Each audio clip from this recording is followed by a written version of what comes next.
Good morning and welcome to our UBC Learning Circle, Challenges I Faced Growing Up in Northern First Nations Community, the Ballantyne Project with Dwight Ballantyne. Today's conversation is presented in partnership with the Center for Excellence in Indigenous Health and the First Nations Health Authority. We'd like to thank the First Nations Health Authority for generously funding the UBC Learning Circle and allowing us to have these conversations. Before we formally begin, I'd like to acknowledge with respect and gratitude that I'm joining you from the unceded territories of the Musqueam, Squamish, and Tsleil-Waututh Nations. Please feel free to introduce the nation you are calling in from in the chat box. For those of you who don't know me, my name is Sarain Squawkin. I am Syilx Okanagan on my mother's side and Hickory Apache and Belgian settler on my father's side. I will be the moderator for today's discussion, and joining us working behind the scenes is Cynthia, our production coordinator, and Kira, our program assistant. They'll be in the background interacting with everyone in the chat. And finally, before we get into today's discussion, I will provide a gentle heads up that the topics covered may be sensitive or emotionally triggering. Please make sure that you are looking after yourself, and if at any point in time you feel the need to talk to a friend, elder, counselor, or family member, don't hesitate to do so. We have some prompts in the chat if you need additional support. Now I'll turn it over to Dwight to introduce himself. Good morning, everybody. Just want to say thank you to Sarain for setting this all up. It's going to be an interesting morning. If there is topics, I'm going to let you know now, there is topics of drugs, alcohol, and suicide. And when I do this presentation, you will get the authentic res guide. So I will do the best that I can in the most professional res way that I can, which is what I say. I usually let people know that I do throw F-bombs in here, but today I will not be doing that because, there's a lot of people. But, some people do like the authenticity. Some people don't like the swearing, but you're going to get all the trauma that a lot of us First Nations people face growing up on reserve. With that being said, I'm just going to share my screen. All right, my whole presentation began when I first left my community. I thought people knew what First Nations people were. I came in for a quick culture shock. I've been living here for 3 years at the time before I started the Ballantyne Project. And still to this day, people still think Christopher Columbus discovered Canada, and which is nuts. And as you know, I am a native. Some people in Canada can't tell the difference between our distinct groups of First Nations, Métis, and Inuit people. I'm going to show you guys a little video that will set the stage, but also get my perspective on Canadian history. In 1881, the first Prime Minister of Canada, Sir John A. Macdonald, wanted to get settlers and a railway across the country. To make this happen, the government needed to get rid of the Indians who were in the way. At the same time, the bison were disappearing and we were being killed off in huge numbers by diseases brought by outsiders. Entire communities were freezing, sick, starving, and dying. The government took advantage of all of this and told us that if we moved where they wanted us to, they would make sure we had food, a place to live, and be given tools to farm. They made promises and called them treaties. We would still be able to practice our traditions and to hunt. They would look after us. Settlers arrived and were given our land. We were purposefully shoved aside, kept desperate, and on the verge of elimination. The government formed the RCMP and they were dispatched to force us onto the small pieces of land that were assigned to us. Out of sight and out of mind, we had no options. We had no choice but to comply. Our names were changed and each of us were assigned a number so the government could keep track of who we were and where we were allowed to be. Most of the land was not fit to grow food, and we could not leave to hunt, so we relied on government Indian agents to bring us supplies. Pork backs, lard, flour, which was delivered once a month, sometimes rotting, and always just enough to barely keep us alive. To make sure different reserves couldn't communicate and to keep us contained, the government created the pass system. This meant we could only leave our reserve with written permission from the government Indian agent, or we were punished. They made it illegal for us to sell anything that we were able to grow or hunt, so we could not generate income. This was called the permit system.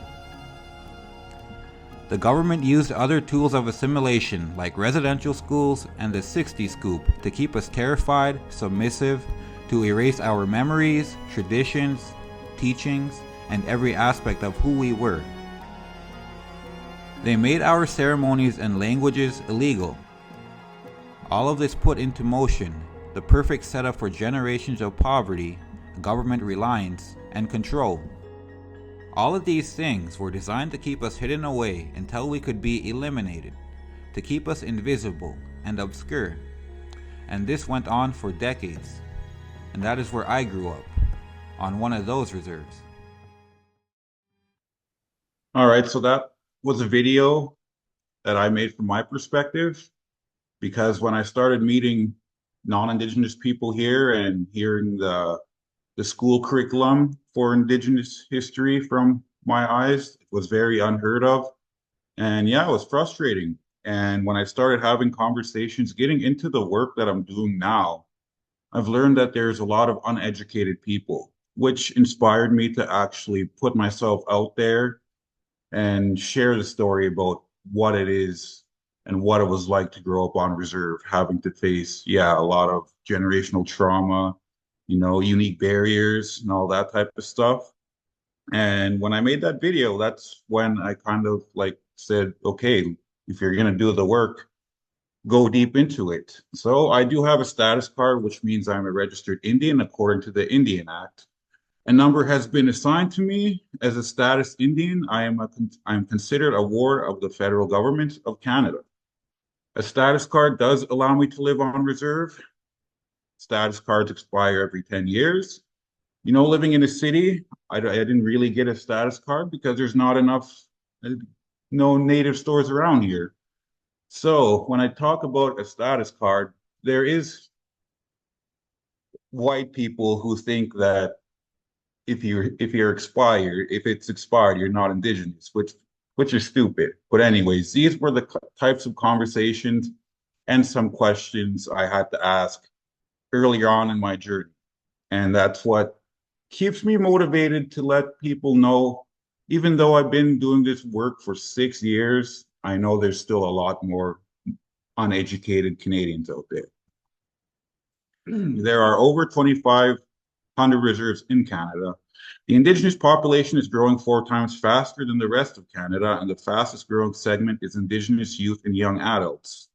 Stats Canada projects that the Indigenous population will reach 2.5 million in less than 20 years. On reserve, there's really not much to do. There's not lots of jobs, positive outlets.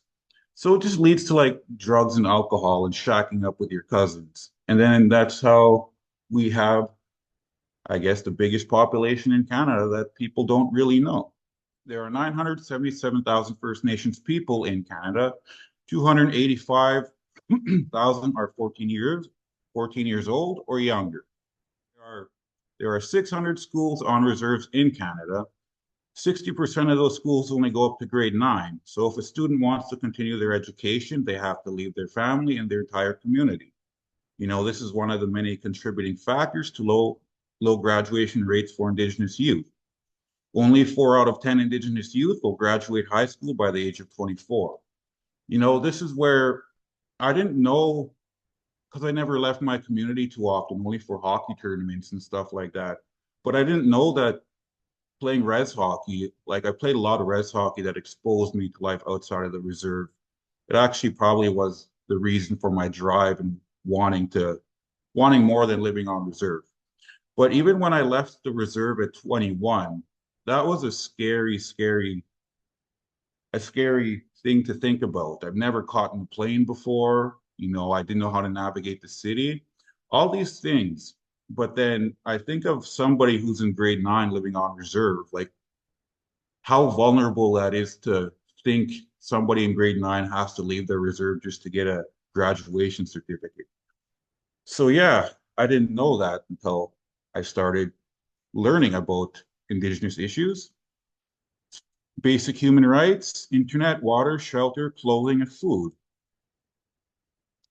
The internet has become so important in our daily lives that it is now considered a basic human right. Only half of the remote reserves either have no access or it is so slow that it's almost pointless even having. Well, our awesome government of ours said that they will have this fixed by the year 2030. I'm not even going to talk about operating a business from home on reserve. The only businesses that I know was selling alcohol or selling weed. Like those are the businesses I've known. Fun fact, I actually didn't even know you could run your own business until the age of, well, basically when I turned 24. I didn't even know what the word entrepreneurial meant living on reserve. But, having the Ballantyne Project, I legit own a business, not some little dinky person on the reserve struggling to make money for their kids. And when I say that, it's not like I'm saying anything bad about it. Like on reserve, we laugh about this stuff. We talk about this stuff. We struggle together. So when I say something offensive towards my own people, it's not me being, it's just res humor. So yeah, and I will talk about chief and council, but not too much. But let's move on to housing. According to the Indian Act, housing is a responsibility of the federal government. In many cases, the money that it is provided is not enough to build the number of houses needed. The houses built are not designed to withstand the harsh weather of the north, and there's often no money to make repairs. So this was a very interesting one for me. And when I start educating non-Indigenous folks when it comes to a classroom or a boardroom or a gym, whatever it is, people tend to think, why don't we fix it? Well, there's so many reasons for that. Most of the families on reserve don't have jobs. If you are a person with a job, you're probably a chief and council family member with the last name. So, for example, let's say I lived on reserve and I wanted to fix, I don't know, my windows because there's boards on them. I could do that. But if not having a job and only having $305 on welfare, like there's really no point. We're just trying to survive and feed our family. And but let's say we fix it. Chief and council, when they get on their high horse, they can kick you out of that house and give that house to a family member. I've seen it happen multiple times. I've heard many stories about it. So there's really no need to really fix the house if there's a chance that we're going to get kicked out of it. So yeah, that's just a little bit about that. Mold is also a major factor. And also this means that families live in moldy houses and in some situations have 10 to 15 people living in a two-bedroom, one-bathroom house. This is very common on reserve. It's not our fault that we were put on these reserve systems. And, having to deal with these issues and barriers and the struggles, they don't really understand how we are connected in a very family setting. Sure, we have family members who we fight with. At the end of the day, we're family, and that's just what it is. When I meet white people in the city, they're so distant from each other. Us Native people, we're all family people. Another fact that people are unaware of is that First Nations people cannot own a house on reserve. According to the Indian Act, the land is held in trust for the Crown by the federal government. We are the only people in Canada who cannot own a house other than kids. If you live in a city, you can, of course, but on reserve, we don't really own the house. 73% of First Nations water systems are at a high or medium risk of contamination. There are 34 long-term boil water advisories on reserves today. Some have been in place for more than 25 years. This is a big, I guess, a reflection of growing up on reserve where we had boil water advisories, that last for like a couple of weeks, but we can get by. But when you don't travel to other communities or urban settings, you don't learn this. And people like water on reserve is still a major problem here in Canada today, in this day and age, which is nuts. But yeah, it makes me think of what I did this morning, which had a coffee and had a shower, and I didn't really think about it. So when I do these presentations, it actually makes me realize how privileged I really am now. But most people take for granted that the fact that they can jump in their car and drive somewhere fairly close to get anything they need, or you can get it delivered on the internet. You get clothes delivered to your door. We can't do that on reserve. We do have a lot of people who deliver alcohol and drugs, of course, because that's how you make your money. But yeah, if you think about it, having the opportunity to meet different First Nations and First Nations people, being invited to their communities makes me realize how far and isolated some communities really are, having to drive on a road like this for 8 hours, 5 hours. It just puts it into perspective of how remote we were put in Canada. Food prices are definitely 3 times higher than that. But if you go to First Nations communities, the more isolated you go, the more expensive it is, because, the bands don't have money to, get food delivered. So they up the price. And that's just what it is. It's sad, but I think because I lived through it, that it's not really shocking to me or to us First Nations people who live on reserve.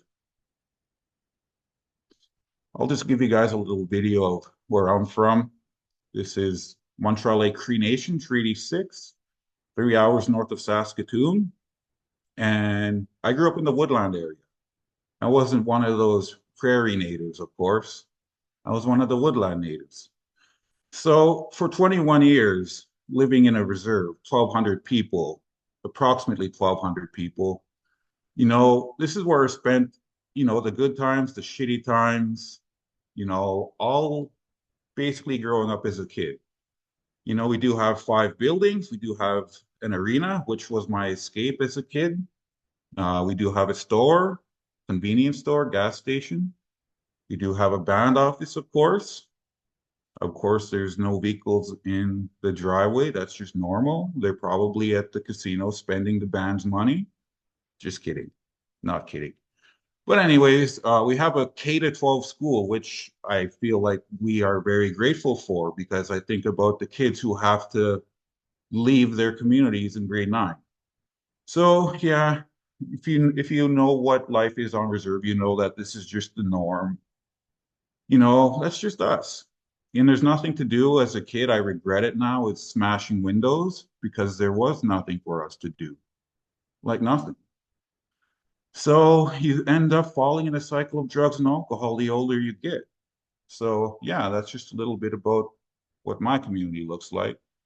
I just show this video so people know that I'm not an urban native, or I come from, chief and council. No, people just tend to think I'm following the white man now. But, that's just lateral violence. That's another conversation. So my community, I can only speak on my community because it's my experience. I can't speak on any other First Nations community or what they go through, but I just want to air that out to let people know. So we get a welfare, $305 a month. 50% of community members live on welfare. I just put 50% to be nice, just in case, my chief and council from my community know that I'm not talking so bad about my community. I don't have a thing with chief and council. I just was not a favorite on reserve. So I never got picked for the programs or anything. So I like poking fun at chief and council. But anyways, bootlegging drugs and alcohol into the reserve is a way to make money. Of course we're destroying our own people, but when you're in those conditions, you have to do what you can to survive. So yeah, let's get to the schooling system. Public schools get almost 13,000 per student. Until 2019, First Nation schools got 6,800 per student. Not many people graduate on reserve, but if you did graduate with an industrial arts class, you would have an opportunity to have a stable job fixing houses. That's if you graduate. Most people don't. Physics, I didn't even know what physics was. You see it on TV, but we don't have physics. I didn't even know what culinary arts was. I thought that was just like a white word. Chemistry classes. We don't have chemistry classes, but somehow I got a chemistry credit of, yeah, grade 11. I'm like, when did I get a chemistry credit? We don't have chemistry. But anyways, that's the band's way of making it look nice. One thing I want to explain on a little later on is the graduation. You know, my reserve, because we were starting to drop out of school in grade 5, grade 6, grade 7, which tends to be the norm on reserve. My community implemented student allowance to try and make kids not drop out, basically. You get in grade 6, they'll give you $20. If you don't miss a certain amount of days a month, you'll get money, basically. And if you're in grade 7, you get more money, grade 8 more money. Because when you're in grade 8, grade 9, that's when you start to lose all the people who go to school. And this one, I'm not going to say anything bad about the saviors who think they can go on reserve and automatically fix things, which there are a lot. We need those people. Of course we do. But one thing they don't know is when you live on reserve, if you're going to teach on reserve, it's really hard to get to know the students. So the teachers don't stay for so long because they see all the trials and tribulations, I guess, the family life of a kid. And, it's hard to save a res kid. It just is. And we have white people who think they can do that. But they don't stay for so long. If they do stay, they got some thick skin, I'll tell you that. Not many white people I know can handle life on reserve. But anyways, on reserve, I didn't see a need to graduate because the older I got, I realized nothing much would really change. And this is where I started to think about my life in a very, I guess, a serious way.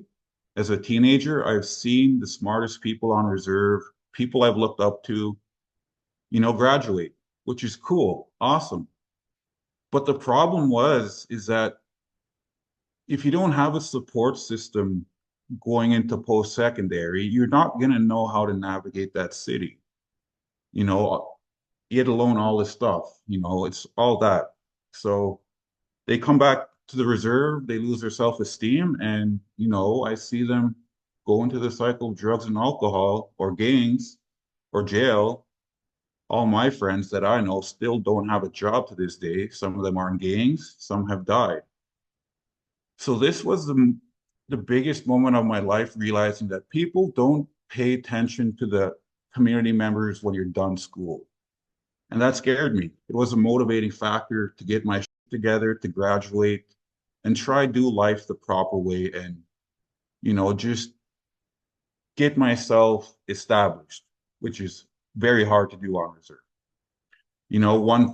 One of the ironic things is you have colleges, universities going on to reserve, motivating you to go to college, university, do this, do that, get a loan. They don't even know what the schooling system is like. We don't even have the grades necessary to even apply for some of those programs. So that's just one thing that I took away in my teenage years when it came to school. We all come from broken homes on reserve. A lot of us do. It's very rare if you don't. But, my grandma gave me tough love. She was basically my support system.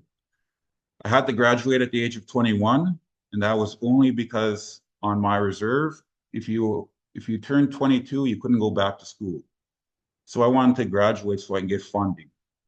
And my grandma, the trauma lingers so deep to even this day. Like our elders are still horrified and traumatized by the residential school, Indian day schools. They still don't push their kids to go to school. One thing I want to say is that I'm happy my grandma gave me that tough love. I'm an only child and I am a grandma's boy, of course. So growing up with all my cousins, I was frustrated because my grandma never forced them to go to school, but would tell me to go to school. And I'm like, why can't I stay home and play game? Long story short, I guess she's seen something in me and said, graduate. I can see you doing something outside of the reserve. I don't know where that came from, but I guess she just seen how frustrated I was living on reserve and not having the opportunities. So I thank her for that, but I'm like, I don't know. I just get frustrated. My cousins who didn't even get to go to school. Hockey was my biggest thing that kept me away from drugs and alcohol sometimes. I'm not saying that I would go on binges a lot, but I still would. But in the winter, hockey was my biggest thing to help me get away from that. You know, this is where it just starts to come naturally now. When there was nothing for us to do, we got bored. You know, we all grew up seeing each other getting locked in a room while our parents have a party. Like it's normal. So then it's just like I've always wondered why we drink so much. Why does my grandma get mad at me when she's drinking? Like, why do we fight each other? And then I realized the older I got what residential schools were. And then I'm like, okay, that makes sense. So drinking, doing drugs, and vandalizing becomes our entertainment. At least from my perspective, that's what it was. It's even, oh, geez. I can't even stress this. When people say it's getting worse, I don't even know the amount of times I call home and they just say it's getting worse. It's getting worse. And I'm like, when does it end? It just doesn't. It just doesn't. Youth have no positive outlets, so they turn to gangs because they see it's a little more flashy and get money, get with the girls, and that's where a lot of youth go to. I didn't want to do that because that was not a life I see myself doing. I'm like, I was a cool kid growing up, but the gang lifestyle just it wasn't anything I wanted. So stabbings and shootings happen more than you think. The more northern it is, the news won't even pick up on a stabbing or if somebody gets killed. That's why I call this presentation the invisible segment of Canada. One thing that my reserve did for the summer, if you were lucky to get a spot, you would have a 2-week program to be, I guess, basically a youth leader, to keep kids out of trouble, playing soccer, hockey, dodgeball, a bunch of activities. I somehow got into that 2-week program and we had to keep the kids out of trouble. And you learn so much from those kids and you realize how much you see yourself within them because it's like I was 18, the kid was, 12, but it's like, man, I could hearing the stories. Long story short, I get paid, the 2 weeks is done. The kids that I was trying to keep out of trouble, they would see me drinking in their parents' house. Like legit after a payday, I would be drinking in their parents' house with them. That bothered me, but I just fell back into the res life. At 18, I actually had a job, get an opportunity to get a job at the store. Like I said, when I turned 18, I come from tough love. My grandpa always told me, go out there and work for yourself. Don't ever live on welfare, otherwise you're gonna get comfortable. So I got welfare for a couple of months until I was able to get a job at the store. And I was a luck, I guess you could say it was luck, but fluke, only because there was 5 of us who applied for the job. I was the youngest one, but nobody showed up for their interviews except me. So I got the job, and of course, lateral violence comes in waves on reserve. The people who applied for these jobs were mad that I got it because why does an 18-year-old get to have a job at the store? Well, first and foremost, if you showed up at the interview, you would get the job, but that's just what it is. That's the only picture I have. I don't sniff gas anymore. Oh, geez. Just kidding. Yeah. How old were you when you got your driver's license? Living in Vancouver, Maple Ridge, I get it now. I've always wanted to get my driver's, but asking people and having conversations about the driving situation in Vancouver. So all you people who live in Vancouver who don't want to drive, I get it. And I know there's adults who still don't have their drivers because of the fear of driving to Vancouver. But I wanted to get my drivers because I just wanted to. I did own a truck on reserve before I had my learners because that's what we do. We just get a vehicle without our drivers because we're not going to leave the reserve. Most times it's not even a registered vehicle. We all do it anyways. I didn't want to live my life like that. I at least wanted to do it the proper way, like get my actual driver's license. And here's more where the politics come in. Drivers instructors, the band pays for driver instructors to come into the reserve once or twice a year, maybe sometimes even more. But when I was there, they didn't do too often. But it took me three times to apply and get into that driving program, just because the chief and council kids got the spot before me. So yeah, but I just kept trying and trying. I'm not going to give up. So they'd come to the reserve for 30 days, 1 hour a day to teach us how to drive. Again, more than 50% of community members don't have a license, which I would say at least 70 to 80%.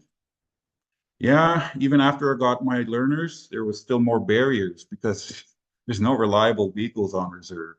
And if it's a reliable vehicle, you're a person with a job, and most times you're not letting somebody else use your vehicle.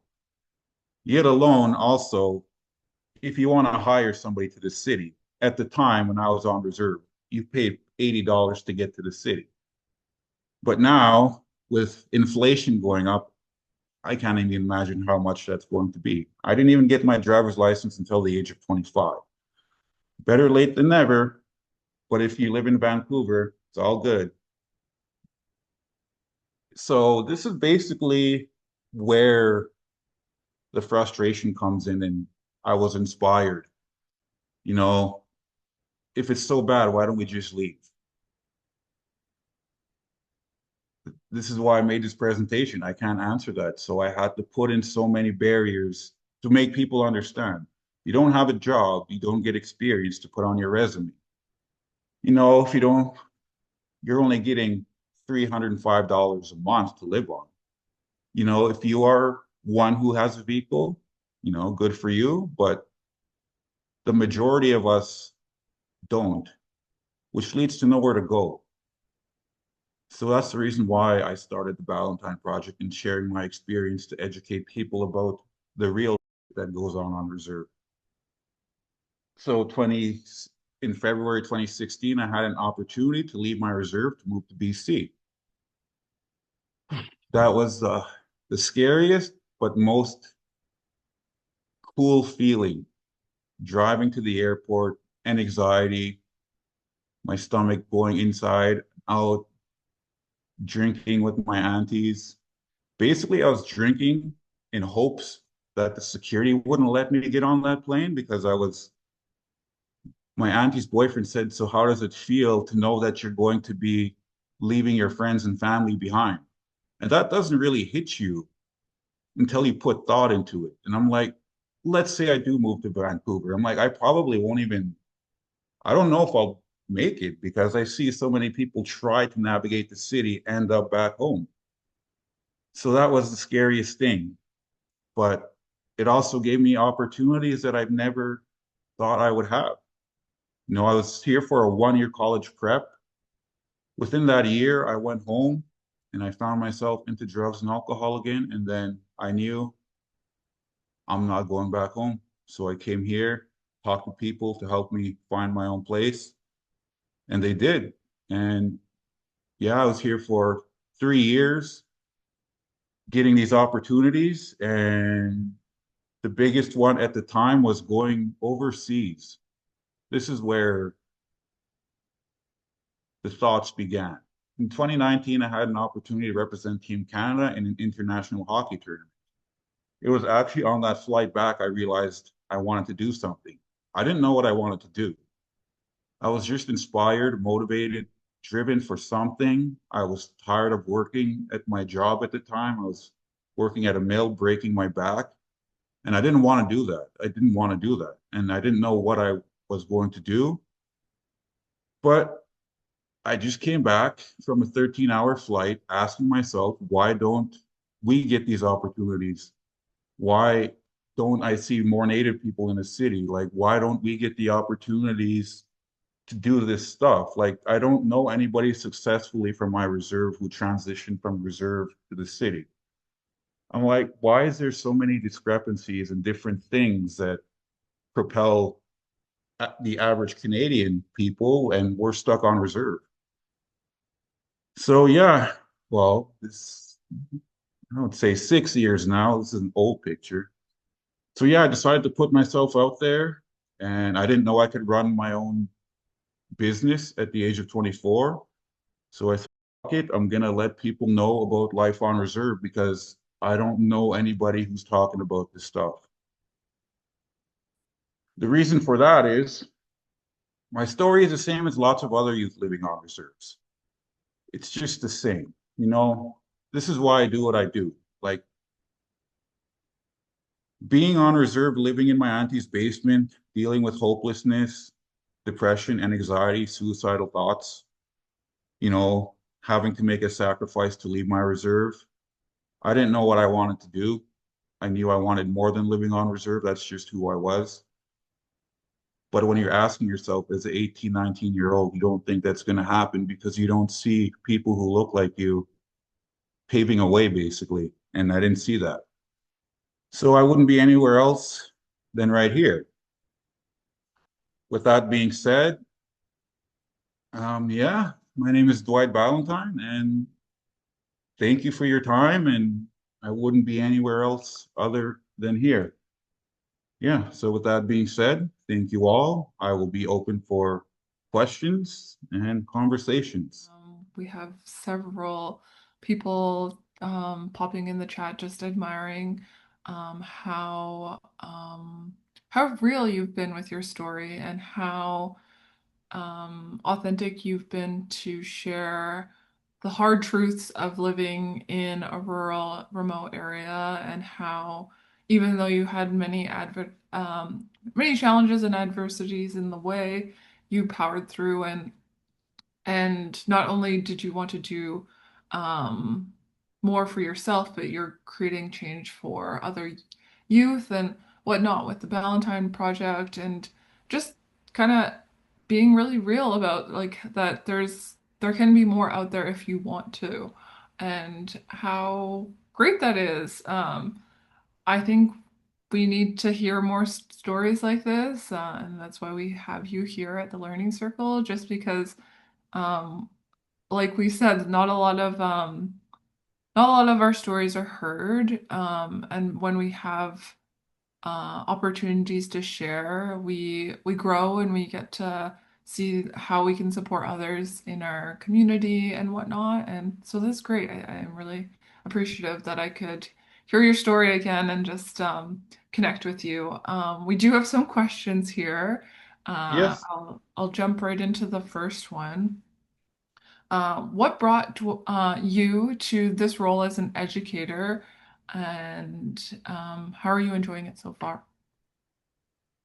Well, I wouldn't say I'm an educator. Like I barely even graduated. Um, I guess it was just, well, presenting, sharing my story was public speaking was my biggest fear. But I was also driven and I liked the fact of putting yourself out there and doing uncomfortable stuff. And I knew starting the Ballantyne Project was out of frustration of people not knowing what it's like to live on a reserve. And when I came back from Europe, somebody actually just messaged me and said, "Hey, we heard we heard about you." And I'm like, "Cool, nice." And then they're like, "Can you do a presentation for us? We don't have Indigenous curriculum from, a young voice like yourself." So at 24, I was really, really scared to do that, of course, but I said yes. And I guess the rest was history there. I learned that there was a lack of Indigenous curriculum, a lot of it, a lot of it. And I found there wasn't much stories like this going around. So I said yes to the presentation, and then I went back to work. And then another school heard it here in the lower mainland of BC, and then asked me to do a presentation there. And then it just blew up all over the lower mainland. And then it got to the point where my the place I was working at, they were frustrated with me. It's because I had to keep taking days off and they didn't like that. So then I just said, I'm going to quit my job and I'm going to focus on this, full force and see where I can go with it. Because, like, it was momentum and it was scary, but it was very, I don't know, it felt like I needed to do it. It's just like somebody needs to share the story. If I could successfully sustain my company, it would be good. Like, that would be awesome. But no, it was actually an Indigenous elder who reached out to me and asked if I could do a presentation. I did a presentation. It was a little dinky at the time. Like, I didn't speak about drugs or alcohol because I thought I couldn't in a high school. Turns out they love that I talk about that. So then it just I quit my jobs, and then COVID hit, which CERB helped us get by. And then it's just within that year, I'm like, I guess this is the work I'm doing. And then elders would invite me to their place and say, look, you may feel like you're not doing anything or educating people, but your voice needs to be heard. And then when I got that clarification from my elders, you kind of knew that I'm gonna do this. Like, if I fail, I fail. Like, I'm gonna go full force. I'm not gonna have a backup plan. I'm gonna do this. If I fail, I'm gonna fail big. So yeah, it was actually the help of an elder, and it just naturally went around the lower mainland.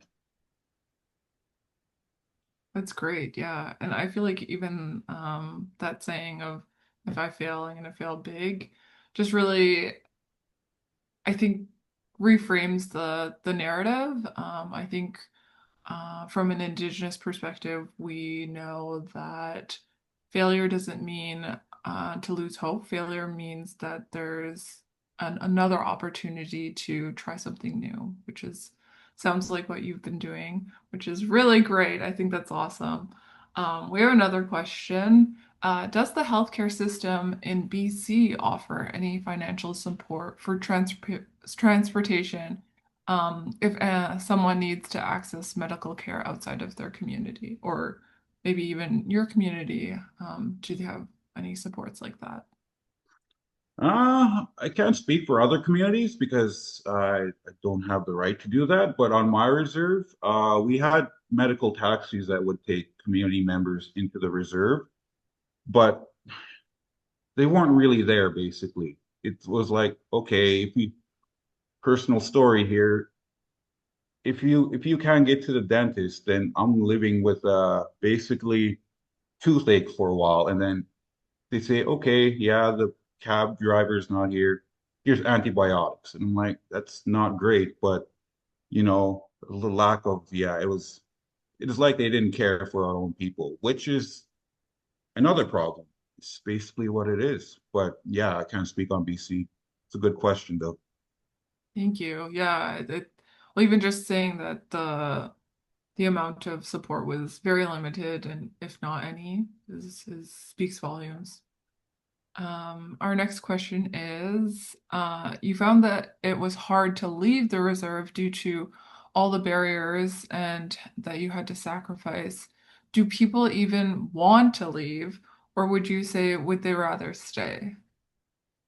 I'm a big believer in self-determination. You know, the double-edged sword is I don't get to be with my family. I don't get to spend time with them as much as I do.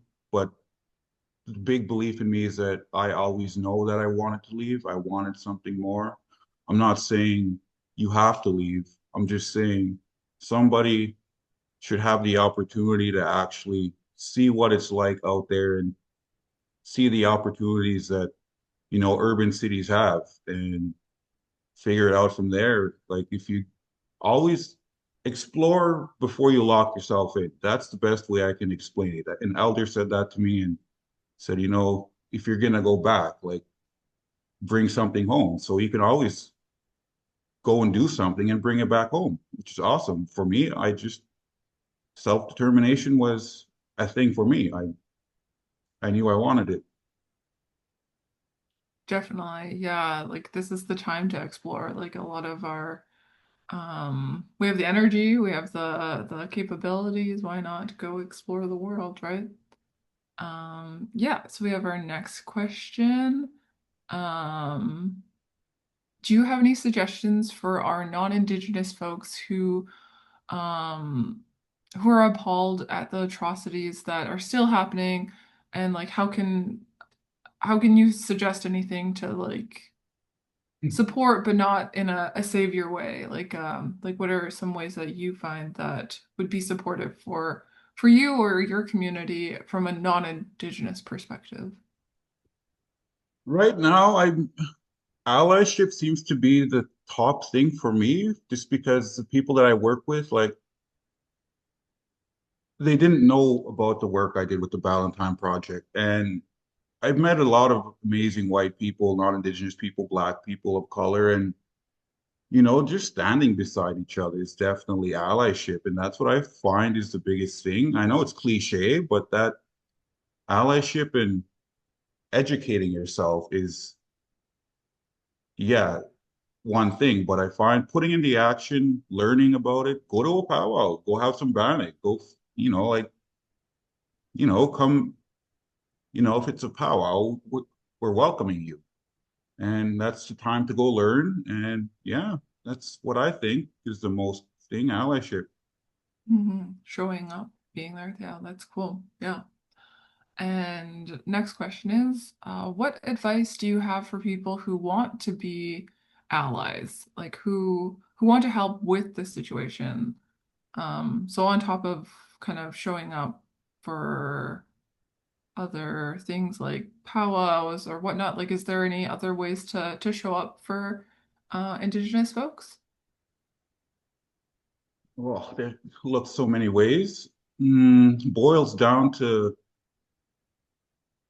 unlearning some biases about us. That's one thing that people get uncomfortable doing is unlearning their thought process. Like as for me, like unlearning certain of my behaviors towards other people was definitely a pill to swallow, and it taught me humility. And Mhm. yeah, just allyship is keep doing it. Like I can't stress it enough. Definitely. Thank you. And our next question is first, this person says, thank you so much for the Ballantyne Project. The question is, what main lessons would you share with others when you had that moment on the plane coming back? And the follow-up question is, how would you share it with them, with those back home, and what has been their reception? Maybe not a fair question to ask, but like what have you what lessons can you share with your community? And Or when I left the reserve. yeah, and then like now kind of being here in BC, like what are some things that you can bring back and be like, hey, these are the things I've learned and whatnot. Very good question.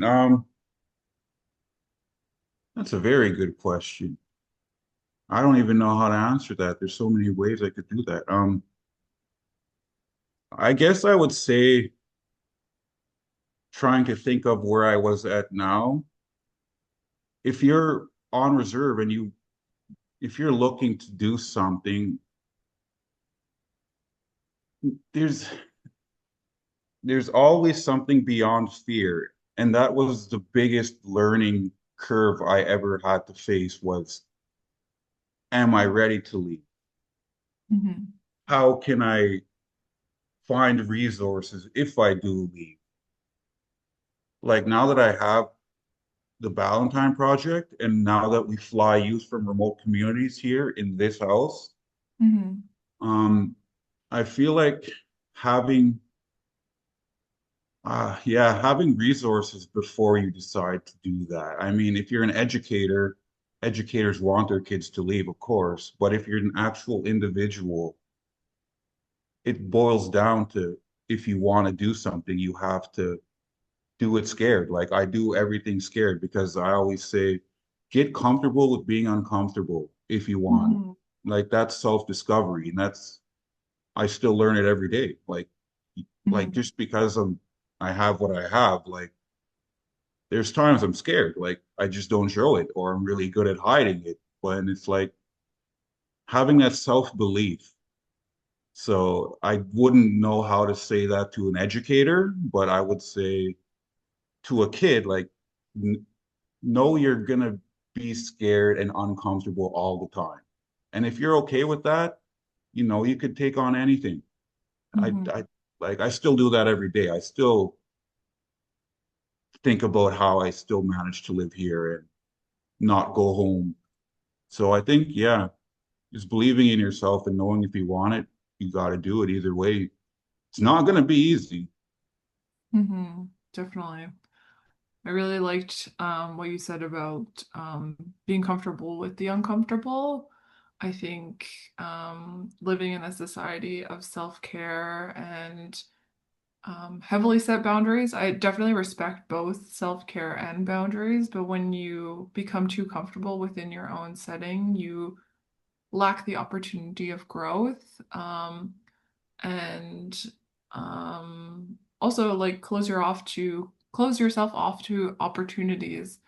So it's really refreshing and cool to hear just another Indigenous person who's educating from a real world experience and also just sharing the realities that a lot of our Indigenous folks are facing in their communities and whatnot. So it's really cool. Um, I'm just gonna check the questions again. We have some more here. So the next question is, can you tell us about the project? Like, what's the project goal? Yeah, I decided to leave that one out. Actually, this house is the goal. I should have just left that picture in there, but this was the goal. This is basically my office. This is 4 units. Yeah, this is why I didn't want to bring it up. This was the goal to bring youth to Maple Ridge to show them tours of colleges, universities, trade schools, go touch the ocean, learn about job site tours while you get your ID, SIN number, dentist appointment, eye exams, I guess a bank card, learn what credit is. So this house is where we house Native kids. We're actually bringing a youth from Bella Bella here in BC next weekend. They're going to be here for a week, attending yeah, a trades program for a week. So they'll be here. I myself and my BC mother, who helps me with this project, will be here cooking for them when they're done the day. So this was the the grand vision of what the Ballantyne Project was. It all came down to me not knowing how to navigate the city. Where do we fall short? Why do these kids get funding and then just lose it if they don't know how to navigate the city? So this gives them an idea of what a city is like and also attending real tangible things, basically. And it's a brand new program. It just started 2 months ago. We just held our first cohort. of Indigenous youth last month, and this will forever be the goal. This is the goal. It always was. I just didn't think it was going to happen in a matter of 6 years, but it happened with a lot of individuals who loved the vision and were also frustrated teaching on reserve, helping their kids graduate, and then returning home and falling into the cycle of drugs and alcohol. So very serendipitous moments of how that happened. I still don't know how it happened, but this was the goal. It definitely was. One thing I want to say is that this is not on my website because we're a very small team. It's me and my BC mother basically running this place. And yeah, yeah, I don't know how, if anybody's a website designer, please let me know so we can get this up there. We're hoping to let people know what it is we're doing. People don't really know about it right now. And yeah, so we're promoting it to First Nations communities across the country. And that's how we are getting our relationship building. Yeah, so this is it. Cool. I like that. I think that's amazing. You're creating opportunities, especially ones that you probably wished you had when you first came. And it's I awesome say that that you have all the support time. to hear from your BC mother. Next question is, how can we pressure the federal government to support youth on reserve to be given the same funds as non-reserve students? I struggle with that. I can't answer that. I do that almost every day trying to make something happen. And it's frustrating. So we had to be creative with what it is we were doing. So our local sponsors of ours believed in what we were doing, that they contributed towards this. So we don't have any grants, federal funding, which is why we had to go. Well, when I say we had to, they came to us. They found out what it is we were planning, and they were like, go ahead, do it, help the youth, basically what it was. So that was me saying, I can't deal with the government anymore. Like, let's just do this ourselves. Like, I struggle with that. But that's a very good question. Hmm. Thank you. What did hockey teach you about leadership that you might not have learned elsewhere? And how does that translate into the work you're doing with the Ballantyne Project? Hockey was basically, I don't know, my go-to. It taught me about leadership, how to work together. Of course, you have to have chemistry with people you work with. It taught me you have to be pretty strong and you gotta, because you're taking hits, you're fighting people, like you gotta have some thick skin. But there's other issues when you leave the reserve. When you play hockey in white tournaments, that's you gotta have some thick skin. So I use that life to face my everyday life. Because like I go into like white boardrooms and I'm so intimidated. I'm like, all right, I need to own this space. I need to feel comfortable like that. So I think of it like whatever whatever it is, I think of it like just do it. Because growing up on reserve, we played in many different arenas that we didn't know what we were going to expect. So I just use that same philosophy the way I don't know. I just think of it like that. Like stay uncomfortable, have thick skin, leadership, work with people, build relationships. And yeah, as the Indigenous saying is, we are relationship first people. And when we are in these white rooms, they know nothing about relationships. They just want to check a box, basically. So that's basically what I think of it as. Thank you. Um, we have maybe just a few more questions here. Yeah. How long have you been doing this work or running your own company? For 6 years now, coming on 6 years. The first 2, 3 years, we knew what we wanted. We wanted this, but when we were on our first or second year, we just know that's not attainable. Like that's it's too good to be true. So it was just me sharing my story of, yeah, educating non-Indigenous people, raising awareness.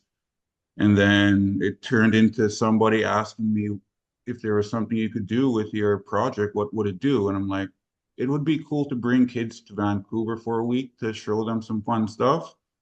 Somehow a radio station heard that and they aired it out on, I don't know, whatever network they did. And from there on out, YVR was the first one to donate 20 grand and say, I like what you're doing, make that happen. And we didn't know we were going to do that. And then it just turned into more sponsors here and what we were doing. And then more communities on reserve wanting to reach out, wanting the experience. So it just happened very organically to what it really was. So I didn't know, I knew where we were going to go, but as a 24-year-old kid, like I got to be real with myself. Like this does not come every day. Like I believe things happen for a reason. And when it does happen, it's like, okay, you got what you wanted. Are you going to keep working towards it? Or like, I don't know. Now it's like, this was the goal. So we'll see what the next 5 years looks like. Hmm. It's kind of a long question, so bear with me. Um, with your experiences of 2 steps forward, 3 steps back, how can we work effectively with youth? And how can we have rules and compassion for youth who make mistakes in group programs?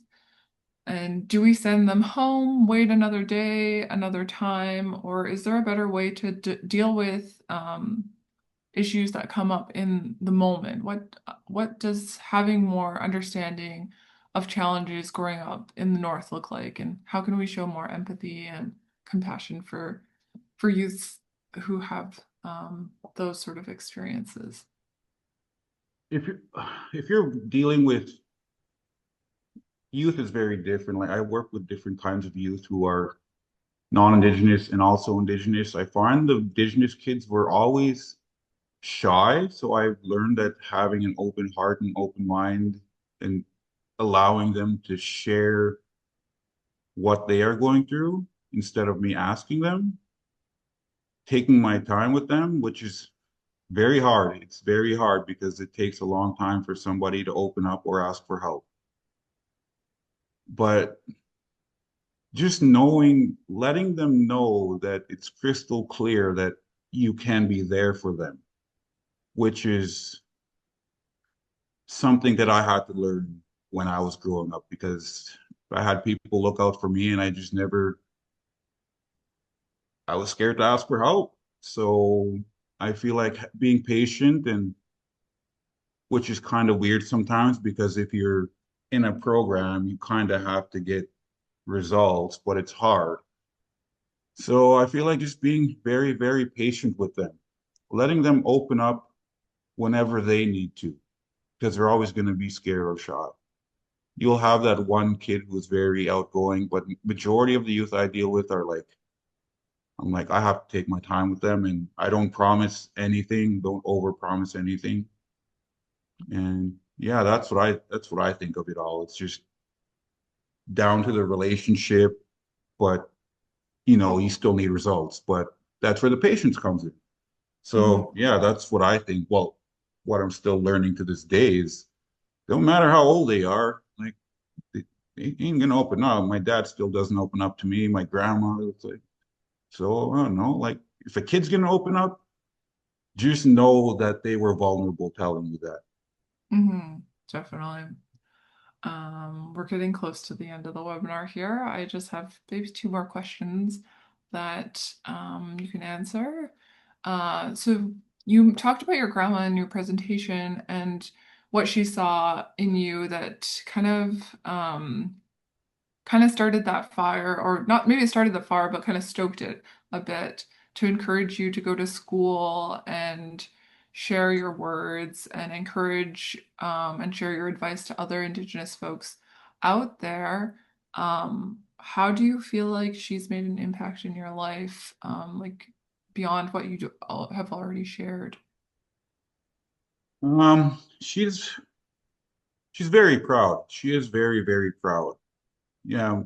her and a couple of my family members knew that I wouldn't stay in the reserve. So I'm sure she was probably happy that she made me go to school. And yeah, I can say she's proud. Like she tells me all the time. And yeah, when I go visit home, yeah, we don't talk about what I do though, because it's too overwhelming for somebody that I can't relate to anymore. So like when I go home, she knows what I do, but she doesn't ask how it's going because she doesn't know what I do for work or my life. She will say she's proud, she loves me, but none of my family members will ask me how work is going because it's just too big to comprehend.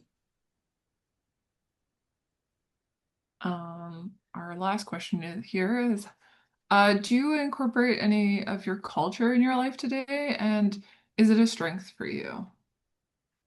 I actually grew up without my traditions and culture. So I didn't grow up with a cool Indigenous name the way people do here. I get envious of people who are very spiritual because I think of how cool it is. But what I would say is how I'm getting involved is I'm taking protocols when it comes to doing the work I need to do. And yeah, if that makes sense. Totally makes sense. We actually have one more question. Do you still play hockey? Yeah, yeah, in Burnaby, yeah. Oh, that's awesome. Well, we still have tons of questions here, but we want to respect everyone's time. Did you have any closing remarks before we end this webinar? I just want to take the time to reflect and say thank you very much for, allowing me to share a little bit about my story and what I do with the Ballantyne Project. And I think my biggest takeaway is all the good questions that were asked. Some of the questions I never got asked before, so I appreciate that. And I just want to say, I hope I gave everybody something to think about, and yeah, and I hope everybody has a good rest of their day and good week as well. But that being said, no, like I want to thank you, Saran, for having me. Thank you so much, Dwight. It's been so great to hear your story. I feel like we don't get the opportunity to hear such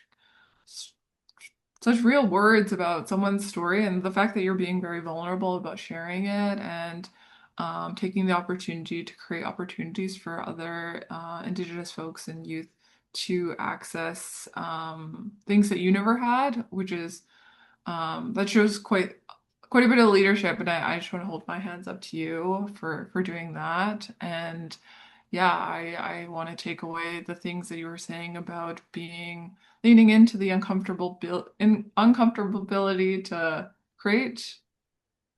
So being uncomfortable is okay. Like you know what I'm trying to say, Yes. and also just creating opportunities for yourself, but also beyond your own network, which is great. And I think just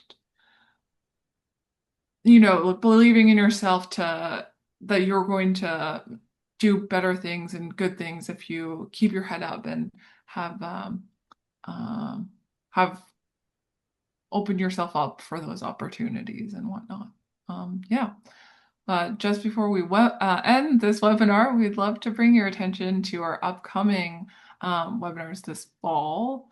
We have The Hard Truths About Reconciliation with Elder Norm. That's next September 11th. This coming September 11th, sorry. And then we also have ADHD and Indigenous Strength. That's on September 25th. Both of those webinars are at 10 a.m.